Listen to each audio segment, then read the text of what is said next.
मित्रांनो, तर मी ही गोष्ट सांगतोय कारण आजही मला रात्री झोप लागत नाही.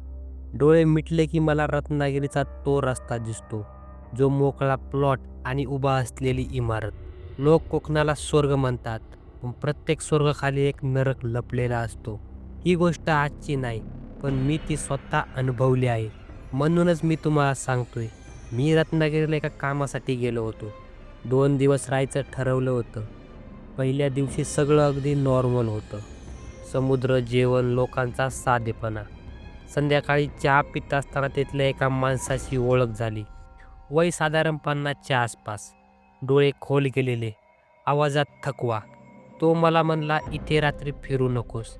मी हसलो. म्हटलं, "का?" तो काही क्षण शांत राहिला आणि मग म्हणाला, "कारण सगळं समुद्रासारखं नसतं." मी त्याच्याकडे पाहिलं. तो पुढे काही बोललाच नाही. रात्री साधारण 10 वाजता मला उत्सुकता लागली. मी त्याच्याकडून त्या जागेबद्दल विचारलं. तो म्हणाला, "शहरापासून आत एक रस्ता आहे. जंगलातून जातो. इथे एक इमारत आहे." मी विचारलं, "कोण राहतो तिथे?" तो हसला नाही. तो म्हणाला, "आता कोणीच नाही." त्या रात्री मी तिथे जायचं ठरवलं. साधारण 11 वाजले. मी गाडी काढली. रस्ता सुरुवातीला ठीक होता, पण हळूहळू लाईट्स कमी होत गेल्या. मोबाईल नेटवर्क गायब झालं आणि फक्त गाडीचा आवाज. आणि अचानक समोर तो रस्ता आला. दोन्ही बाजूला जंगल. इतकं दाट की आत काही दिसत नव्हतं. थोडं पुढे गेल्यावर ती जागा दिसली. मोठा मोकळा प्लॉट आणि मध्ये उभी असलेली ती इमारत. 10 ते 15 मजली, अपूर्ण काळपट. ती इतकी उंच होती की मान वर करून पाहावी लागत होती. मी गाडी थांबवली आणि तेव्हाच मला जाणवलं की इथे काहीतरी चुकतंय.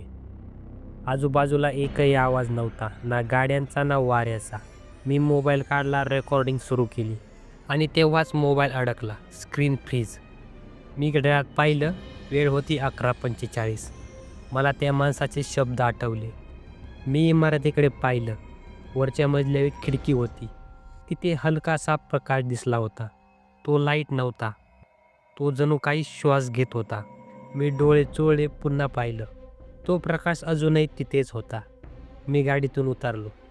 जसा मी पुढे गेलो तसा जमिनीखालून थंडगार हवा येऊ लागली. प्रवेशद्वाराजवळ पोहोचलो. दार नव्हतं, आत काळोख. मी आत पाऊल टाकलं आणि लगेच मला जाणवलं की आत हवा वेगळी आहे, जड आणि ओलसर. पहिला मजला पूर्ण रिकामा. दुसऱ्या मजल्यावर भिंतींवर ओरखडे. जणू कुणी आतून बाहेर यायचा प्रयत्न केला होता. तिसऱ्या मजल्यावर जमिनीवर पायांचे ठसे, ओले पण पाणी नाही. मी श्वास रोखून उभा राहिलो आणि तेव्हाच आवाज आला. हळू, खूप हळू. "थांब." मी मागे वळलो. कोणीच नव्हतं. पण आवाज अगदी जवळून आला होता. मी वर जायला सुरुवात केली.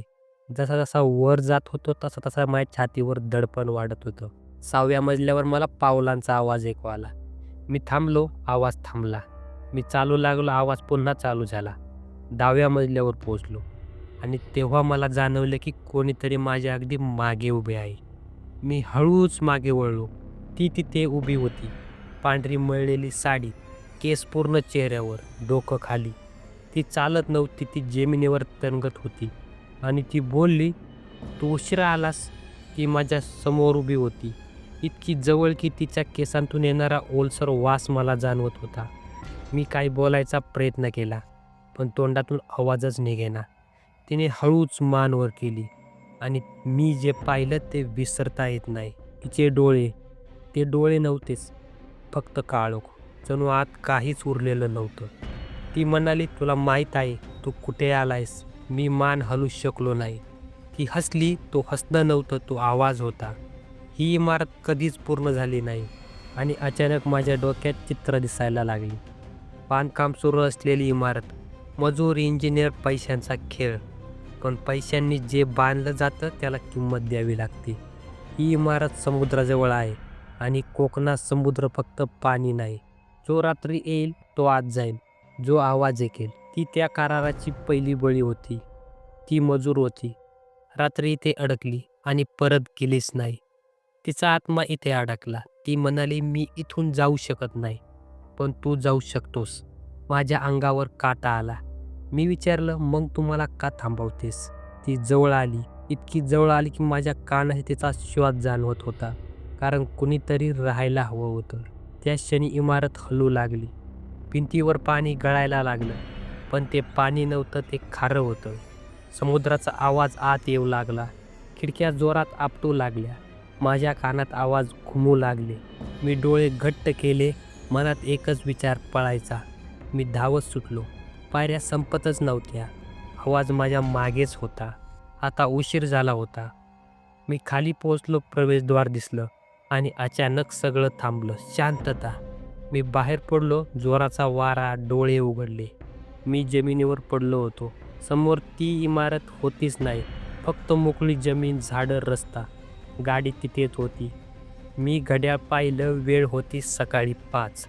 पण माझ्या हातावर एक ओलसर ठसा होता आणि त्या ठश्यावर मीठ. आजही रत्नागिरीत त्या रस्त्यावर गेलात रात्री तर समुद्राचा आवाज ऐकू येतो. तर मित्रांनो, ही होती एक रत्नागिरीची जबरदस्त हॉरर स्टोरी. तर मित्रांनो, स्टोरी तुम्हाला कशी वाटली कमेंटमध्ये नक्की सांगा आणि आपल्या मित्राला बी शेअर करा. मित्रांनो, तुम्हाला जशा मराठी हॉरर स्टोरी आवडत असतील तर चॅनलला सबस्क्राईब करा आणि ज्या मित्राला स्टोरी आवडते त्याला शेअर करा. तर मित्रांनो, भेटूया एका अशाच नवीन मराठी हॉरर स्टोरीमध्ये. तोपर्यंत आपल्या सर्वांना जय महाराज.